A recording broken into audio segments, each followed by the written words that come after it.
גלית, בגדול, היום, מה סביבות הריבית על משכנתאות? לכל לקוח יש את החישוב שלו, לכל משכנתא יש את החישוב שלה. אבל היום סביבת הריבית היא משהו בין 4.5% ל-5%, זה מה שקורה במשק היום.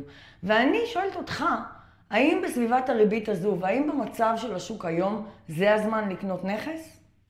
תראה, אני אענה לך בשני מישורים. הראשון, לאורך כל השנים, מחירי הדירות בישראל עולים ועולים נקודה. הדבר השני, שצריך להבין, היום הכוח הוא בידיים של הקונים. יש מיעוט של קונים בשוק, ולכן הכוח בידיים שלהם, וזה בדיוק הזמן לנצל את הנקודה הזאת. כשאני חושבת על זה, משכנתא ממוצעת לפני 5 שנים הייתה משהו בסביבות 700-800 אלף שקל, והיום משכנתא ממוצעת היא בסביבות 1,000,000 שקל. אני לא רוצה לחשוב מה יקרה בעוד 5 שנים, ולכן אני כן יכולה להבין מה אתה אומר כשאתה מדבר על עליית מחירים. זה בדיוק העניין, נכון, הריבית גבוהה, ההחזר החודשי גבוה, אבל יש היום הרבה מאוד מוכרים לחוצים בשוק, ולכן זו ההזדמנות הטובה ביותר לקנות דווקא היום דירה.